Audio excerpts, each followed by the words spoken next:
Welcome to study point. आज के इस वीडियो के माध्यम से 8 मई के फर्स्ट सीट में आए हुए 25 फर्स्ट को डिस्कस करेंगे, तो वीडियो के लास्ट तक बने रहेंगे। चलिए, आज का जो हमारा फर्स्ट सवाल आया था,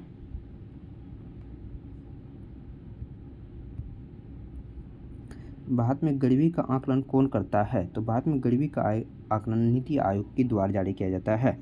यानी कि नीति आयोग का full form national institution for transforming India होता है, जो योजना आयोग के स्थान पर लाया गया था। कब लाया गया था? 1 जुलाई 2015 ईस्वी में लाया गया था। कब लाया था? 1 जनवरी 2015।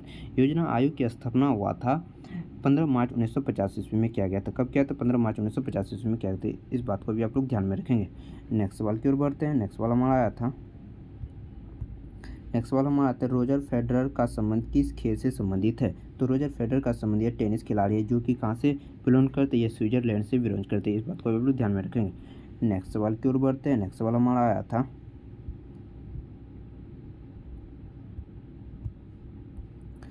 उस्ताद अलाउद्दीन खां का संबंध किस वाद्ययंत्र से संबंधित है? तो उस्ताद अलाउद्दीन खां का संबंध यह सरोद वादक से संबंधित है। उस्ताद अलाउद्दीन खां का जन्म हुआ था 6 सितंबर 1862 ईस्वी में, और इसका जो देहांत हुआ था 1972 ईस्वी में। वह एक प्रसिद्ध सरोद वादक थे और वह अन्य वाद्ययंत्र को बजाने में भी निपुण थे। इस बात को भी आप लोग ध्यान में रखेंगे। नेक्स्ट सवाल की ओर देख लेते हैं। नेक्स्ट सवाल हमारा था एक जनगणना से था कि भारत में जनगणना कितने साल में होती है? तो भारत में जनगणना प्रत्येक 10 साल के बाद की जाती है। पहली बार 2011 तक की जनगणना भारत की अब तक 15वीं जनगणना हो चुकी है। 1872 ईस्वी में यह ब्रिटिश वायसराय लॉर्ड मेयो के शासनकाल में पहली जनगणना कराई गई थी, और इसके बाद प्रत्येक 10 वर्ष के बाद कराई जाती है। पहली जनगणना 1872 ईस्वी में लॉर्ड मेयो के शासनकाल में कराए गए थे, और नियमित जनगणना जो कराए गए थे 1881 ईस्वी में कराए गए। इस बात को आप लोग ध्यान में रखेंगे। नेक्स्ट सवाल की ओर बढ़ जाते हैं। स्पोर्ट्स से रिलेटेड सवाल हैं कि बीसीसीआई की स्थापना कब हुआ है? तो बीसीसीआई की स्थापना 1928 ईस्वी में हुआ है। बीसीसीआई का full form the board of control for cricket in India होता है। फाउंडेशन कब हुआ था? तो 28 दिसंबर 1928 ईस्वी में किया गया था। कब हुआ था? 28 दिसंबर 1928 ईस्वी में किया गया था। हेडक्वार्टर का मुंबई महाराष्ट्र में हो जाएंगे। प्रेसिडेंट कौन है? रोजर बनी। वर्तमान में रोजर बनी इसके प्रेसिडेंट, और सीईओ कौन है? हेमंग अमीन है। हेमंग अमीन वर्तमान में इसके सीईओ। अब वाइस प्रेसिडेंट कौन है? राजीव शुक्ला वर्तमान में वाइस प्रेसिडेंट, और सेक्रेटरी कौन है? जैसा, और मेंस कोच के लिए जो है राहुल द्रविड़ इसके हो जाएंगे। इस बात को भी ध्यान में रखेंगे। नेक्स्ट सवाल की ओर बढ़ते हैं। नेक्स्ट सवाल हमारा आया था नेक्स्ट सवाल है केंद्रक और कोशिका झिल्ली के बीच मौजूद जेली जैसे नामक पदार्थ को क्या कहा जाता है? तो कोशिका द्रव जो है केंद्रक और कोशिका झिल्ली के बीच पाया जाने वाला पदार्थ है।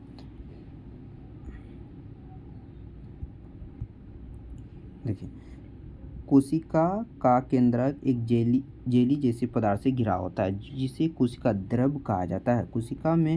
कोशिका झिल्ली के अंदर केंद्रक को छोड़कर बाकी संपूर्ण पदार्थ कोशिका द्रव से घिरा होता है। कोशिका द्रव तथा केंद्रक दोनों को मिलकर जीव द्रव का निर्माण करता है। जीव द्रव का निर्माण कैसे होता है? कोशिका द्रव और केंद्रक जब मिलता है तब क्या बनता है? तो जीव द्रव का निर्माण। इस बात को भी ध्यान में रखेंगे। कोशिका की कुछ किसके द्वारा किया गया था? रॉबर्ट हुक के द्वारा किया गया था। कब किया गया था? 1665 ईस्वी में किया गया था। 1865 ईस्वी में किया गया था। नहीं, 1665 ईस्वी में किया गया था। 1665 में कोशिका की खोज किया गया था। इस बात को भी ध्यान में रखेंगे। नेक्स्ट सवाल की ओर बढ़ते हैं।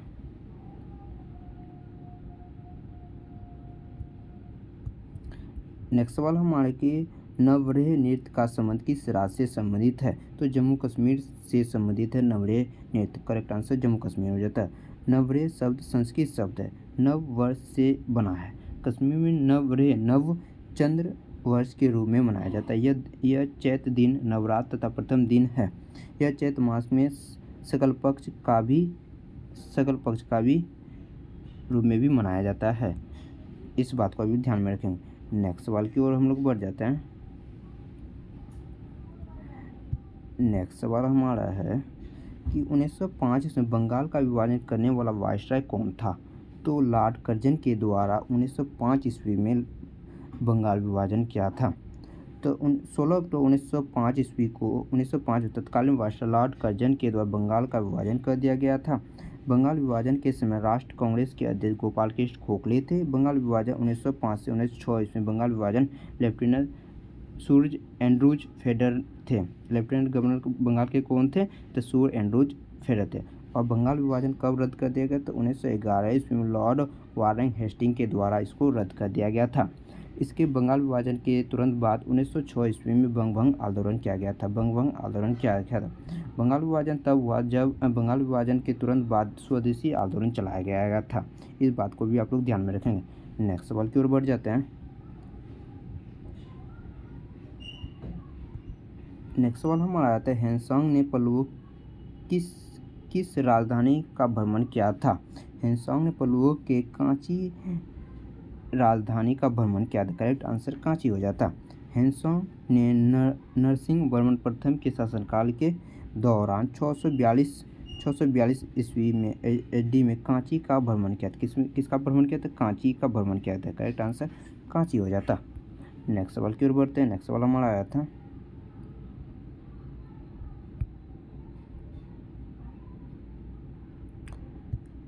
सवाल पूछा गया तो भारत के 8वीं अनुसूची में कितनी भाषाएं शामिल हैं? तो भारत के 8वीं अनुसूची में कुल 22 भाषा शामिल हैं।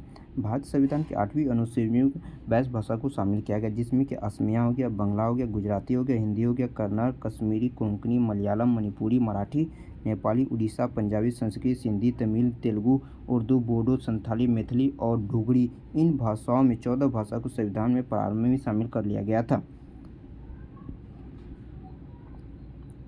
वर्ष 1967 ईस्वी में सिंधी भाषा को 21वें संविधान संशोधन के द्वारा शामिल किया। इस बात को ध्यान में रखें, 1967 में सिंधी भाषा को कौन सा संविधान संशोधन करके शामिल किया गया था? तो यह 21वें संविधान संशोधन के द्वारा शामिल किया था। 1992 ईस्वी में 71वां संविधान संशोधन हुआ, जिसमें कि कोंकणी, मणिपुरी और नेपाली भाषा को जोड़ा गया था। 2003 में 92वां संविधान संशोधन हुआ, जिसमें कि 2004 तक प्रभावित थी, जिसमें बोडो, डोगरी, मैथिली और संताली भाषा को भी शामिल कर लिया गया था। तो 8वीं अनुसूची में कुल कितनी भाषा हो जाएगी? तो 22 भाषा हो जाएंगे। और भारत में भारत संविधान को कितने भागों में विभाजित किया गया है? तो यह आपका हो जाएगा टोटल 22 भाग में विभाजित किया गया है। तो कितने अनुच्छेद हैं भारत संविधान में? 395। मूल संविधान में 395 हैं। अभी वर्तमान में हो गया 448 हो गया। वर्तमान में अभी कितने? 448 हैं अप्रोक्स।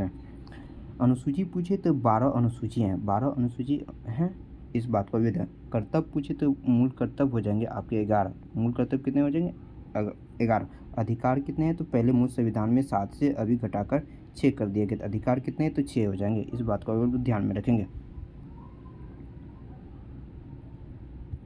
नेक्स्ट क्वेश्चन हमारा है कि राष्ट्रपति के निर्वाचन में कौन भाग नहीं लेता है? तो राष्ट्रपति के निर्वाचन में जो राज्य विधान परिषद के निर्वाचित सदस्य भाग नहीं लेता है, बाकी राज्यसभा और लोकसभा के सभी निर्वाचित सदस्य इसमें भाग लेते हैं।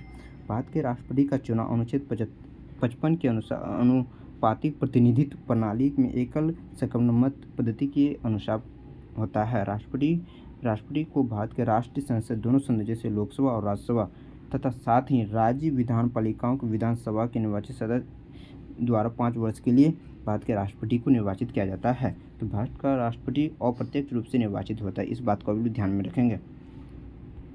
नेक्स्ट सवाल देख लेते हैं। हाँ देखिए, यह राष्ट्रपति पर महाभियोग की प्रक्रिया जो अनुच्छेद 61 के द्वारा लगाई जाती है, इस बात को भी ध्यान में रखेंगे।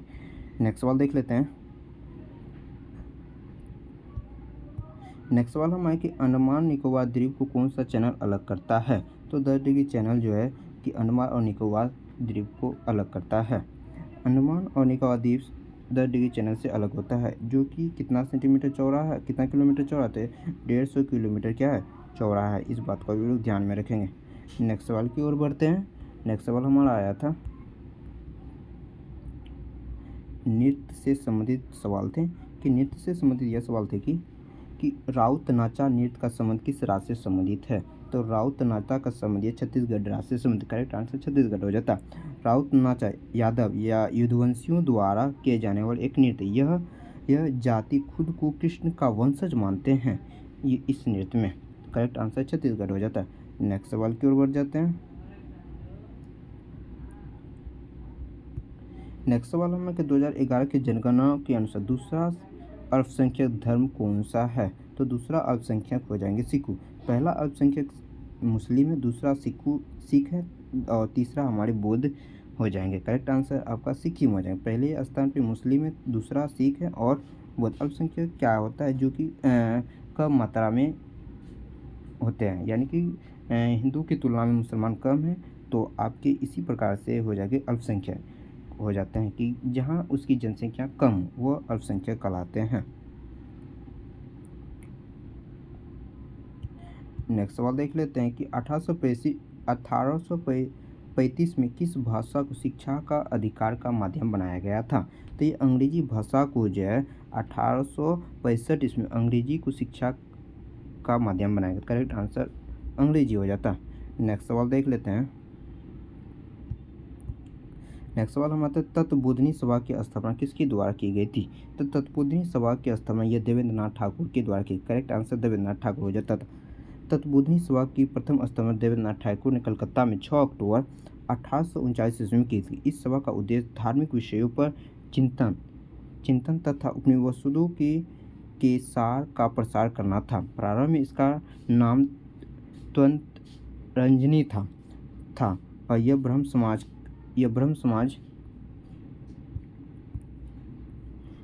समाज से टूटकर अलग कुछ लोगों द्वारा स्थापित किया गया था। पहले में इसमें क्या था? तत्व रंजनी इसका नाम था तत्वबोधिनी समाज का।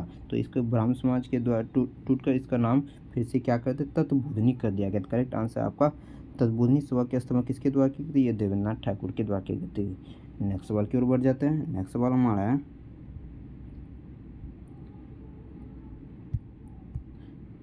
नेक्स्ट सवाल में कि रानी की वाव किस नदी के किनारे पड़ती है? तो रानी की वाव जो है यह सरस्वती नदी के किनारे पड़ती है। करेक्ट आंसर सरस्वती हो जाता है।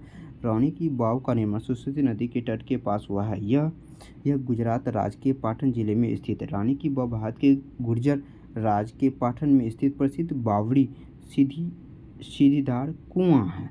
तो करेक्ट आंसर क्या? सरस्वती नदी यह कहाँ? गुजरात के पाटन जिले में स्थित है। इस बात को भी हम लोग ध्यान में रखेंगे। नेक्स्ट सवाल देख लेते हैं। जो साइंस से संबंधित है कि विद्युत धारा को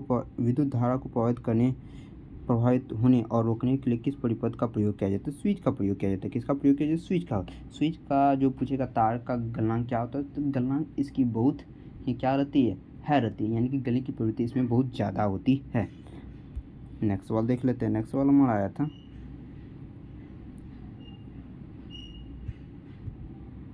नेक्स्ट वाला तो सवाई मानसिंह ने नई राजधानी क्या बनाई थी? तो सवाई मानसिंह ने जयपुर को अपनी नई राजधानी बनाई। करेक्ट आंसर जयपुर हो जाता है। जयसिंह द्वितीय ने 3 नवंबर 1861 ईस्वी में इसका जन्म हुआ था।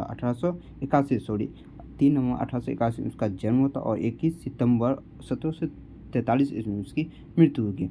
सवाई राजा जयसिंह के नाम से लोकप्रिय अजमेर साम्राज्य में 29वें कछवाहा राजपूत का क्या था? शासक थे, जिन्होंने बाद में जयपुर के किलेबंद शहर की स्थापना किया और इसे अपनी राजधानी को बनाया था। करेक्ट आंसर सवाई मानसिंह की नई राजधानी जयपुर थी। जयपुर की देखिए राजस्थान की राजधानी जयपुर हो जाएगी। अभी पिंक सिटी के नाम से भी जाना जाता है जयपुर को। सरिस्का टाइगर रिजर्व हो गया आपका वहीं भितरकनिका सरिस्का, यह सभी गुजरात में ही पड़ते हैं, नहीं राजस्थान में पड़ते, सॉरी। नेक्स्ट सवाल की ओर देख लेते हैं। नेक्स्ट सवाल हमारा है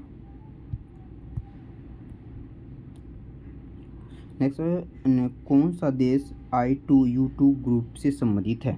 तो I2U2 ये कहने से सवाल संबंधित है कि भारत हो गया, आई से इंडिया होगा, I से इजराइल हो गए और U से संयुक्त अरब अमीरात और संयुक्त राज्य अमेरिका हो जाएंगे। तो यह आप ध्यान में रखेंगे। I से इंडिया, I से इजराइल और U से संयुक्त अरब अमीरात और U से संयुक्त राज्य अमेरिका शामिल हैं। टोटल 4 कंट्री इसमें शामिल हैं। I2 भारत और इजराइल के लिए है, जबकि U2 जो अमेरिका और संयुक्त राज्य अमेरिका के लिए। वेस्ट एशियन क्वाड यानी कि I2U2 का संबंध है। यह इसका पहला सम्मेलन कब होता है? 4 जुलाई को इसका सम्मेलन आयोजित किया गया था। नेक्स्ट सवाल की ओर बढ़ जाते हैं। नेक्स्ट सवाल हमारा है